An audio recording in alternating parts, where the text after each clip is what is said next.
So what's good, TMG fam? It's your boy Ellen. I'm back with another reaction. How y'all feel? Welcome back to the channel. Salute. Now, what have we all been saying? Not just me. What have we been saying about the Big Bang, right? That whole theory. I just don't know. But before we even get into the video today, let me give y'all a quick update alert on the James Webb, right? So like I'm saying, consistently still getting these alerts to my phone. Space.com says James Webb Space Telescope spots alien planet shrouded in weird sand-filled clouds. Now, I don't know what that means, but I refuse to read the article before letting y'all know about it. Now, after this is over with, I'm going to read the article because I want to know what it's talking about, all right? But that's the news for the day from the James Webb. So this video here we're about to get into, right? It says, surprise, Big Bang is not the beginning of the universe anymore, right? I feel like scientists already have some different speculations about that. For me, who's now just started embarking on this journey down through space, I'm starting to question it a lot more. Growing up, Big Bang, that's all I knew. So I held it in high regard as to that's what it was. The Big Bang, that's how everything started, right? But now, not so sure. Not so sure. So we're going to get into this video. If you're new to the channel, man, hit that subscribe button. Join the family. Let's check this out. Surprise! The Big Bang isn't the beginning of the universe anymore. The universe is an unending, ambiguous space that is constantly evolving. As it evolves, it reveals bits of itself that were previously unknown to man. Recently, it was discovered that the Big Bang Theory, which was the widely accepted origin story of the universe, is not as accurate as we once thought. Hello and welcome to Factnominal. In this video, we'll explore the Big Bang Theory, its shortcomings, and the newly discovered pre-Big Bang era. The beginning of time. There are many theories that explain the beginning of the universe, each representing the ideology of a group of people. Practically every religious and cultural group has a peculiar explanation for a phenomenon that is so extensive. Now that's a fact too. And that's one thing I haven't had, like, going down this rabbit hole of space videos, bro. I haven't got a chance to get out and like really communicate with people about it other than you guys, right? You guys are my family. Other than y'all having a conversation, as far as face-to-face dialogue, open communication, I haven't sat down with anybody. So I can't wait to get out and have these type of tabletop discussions with people, man, about space and see what people believe, because what they just said is right. Everybody has their different beliefs, and then you throw a religion in on top of that. Everybody's beliefs are going to be different as far as how things began, right? So I can't wait to have those conversations, man, just to see where everybody's thought process is on everything. Religious and cultural group has a peculiar explanation for a phenomenon that is so extensive. In science generally, the more widely accepted theory of the beginning of the universe is the Big Bang Theory. This theory is more practical because scientific laws have entirely proved it. The Big Bang occurred at a specific point in time, and for a long time, scientists have agreed that nothing existed before this period. The general idea is that the Big Bang occurred approximately 13.7 billion years ago. And before that, there was absolutely nothing, neither matter, time, nor space. Matter began to exist only during and after the Big Bang, and this theory attempts to explain what happened during this moment. According to this theory, there was a singular atom at the beginning of the universe. Imagine this atom to be a tiny ball that held everything that now exists in the universe in one place. This ball-like atom had an unimaginably small volume, but its overall density and temperature were extremely high. Theoretically, this singular atom was located at the points of intense gravitational pressure, now called the black hole. No one can explain where the atom came from or why it appeared, but what scientists know is that this tiny ball exploded violently. Now, see, I'm the person that want to be like, okay, but where did it come from, right? I want to go to the beginning before that. The beginning before the beginning. I need to know that too, like, so what, it was just there? It was always there? Or how did it get there? It just appeared? Like, what caused that to happen before that? But what scientists know is that this tiny ball exploded violently, and everything that exists in the universe was an aftermath of this explosion. The Big Bang birthed not only the concept of matter, but also that of time and space. The explosion caused this really dense singular atom to split into tinier particles with less density. These particles began to interact with each other, causing the expansion of the universe. When you think of expansion, you think of an object stretching its defined boundaries within a bigger environment, but with the universe, it didn't quite work like that. You see, the universe has no borders, the universe is all there is. So rather than say it was expanding into space, the universe was expanding on itself, and quite interestingly, it has been expanding ever since. Within the first second, energy from the explosion was converted into two opposing types of particles: matter and antimatter. Matter and antimatter interacted within and between themselves, producing both energy and more particles. As time went on, the quantity of both forms of particles became theoretically equivalent. As this expansion continued, matter and antimatter continued to oppose each other. However, matter won, and today there is barely any antimatter left. The universe expanded over 1 billion times its original dimensions, and temperature and density were spread unevenly throughout. And that's what continues to make me nervous as well, the continued expansion of it. Like, what happens, you know what I'm saying? The more it expands, do we get another possible, even if we don't believe in this bang, but another possible explosion like the first? What happens? Or do we start to contract, or where are we going? I would love to hear their thoughts and theories on this continued expansion, what it could lead to. Original dimensions, and temperature and density were spread unevenly throughout. Less energy was expelled as energy was utilized to hold particles together to form larger ones. Quarks came together in different combinations to form hadrons like electrons, protons, and neutrons. As the universe became less hot, protons began to combine with neutrons, and the first atom was created, hydrogen. Many hydrogen atoms were made, and after accumulating for millions of years, the hydrogen atoms, which had been under intense gravitational pressure, exploded. Stars were formed, and visible light began to permeate the universe. From tiny particles, larger particles began to form, and the universe birthed itself into a long, gradual, and continuous process, which produced everything we see today. However, contrary to what we've believed over the years, the universe did not begin with the Big Bang. The nature of the universe. In the 20th century, great scientists came up with theories that explain the nature of the universe, and many of these theories supported the Big Bang theory.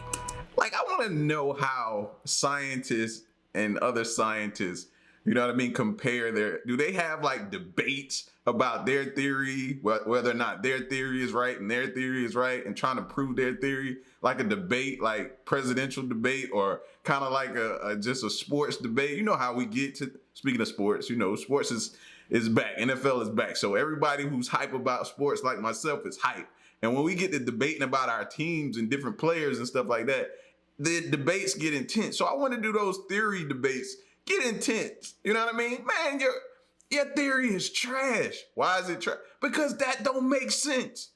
This, you know how we do. Like, I wonder if those type of debates go on between scientists, man, where they get so heated that you got to separate them for a while. I wonder if that's the case. Explain the nature of the universe. And many of these theories supported the Big Bang theory. One of the most significant was Einstein's theory of relativity. In 1915, when Einstein proposed this theory, it was very complicated, and not all the variables of the equation were clearly defined. However, the genius scientist predicted some of these variables, which were discovered a few years later. For example, in 1916, Carl Schwarzschild found the solution which describes a non-rotating black hole. As aforementioned, the black hole is a point in the fabric of space where the gravitational force is at its greatest. As objects approach the black hole, their speed of rotation increases, but should this object fall in, all motion ceases, and there's no coming back out from it. That's what I want to see, a video of. Maybe the James Webb recording something getting sucked into a black hole, and how it looks and how that whole process is. And you know what I mean? That I want to see that. 1922, Alexander Friedman discovered the solution for an isotropic and homogeneous universe. All types of energy, including matter and radiation, were present here. An immense significance of Friedman's discovery is it describes how the universe is never sedentary. It must either contract or expand. Friedman's equation describes very accurately the series of events that occur in each stage of development of the Earth from the pre-Big Bang era to the Big Bang itself, today and far into the future. The dynamism of the universe was further elaborated by astronomer Edwin Hubble, for who the Hubble telescope is named after. In the early 1900s, astronomers observed that nebulae, which are essentially clouds of hydrogen and also cosmic dust, were moving faster than any other object in space. The closer they observed, the more they noticed smaller nebulae moving away from us with greater speed than the previously observed ones. Edwin Hubble conducted further research in the 1920s and measured the distance between the stars in each nebula. He noticed they were moving away from each other, and the more distant stars were moving apart faster than the closer ones. Hubble and a few other scientists confirmed that the universe was indeed expanding from this experiment. According to them, the further you looked into space, the further you looked into time.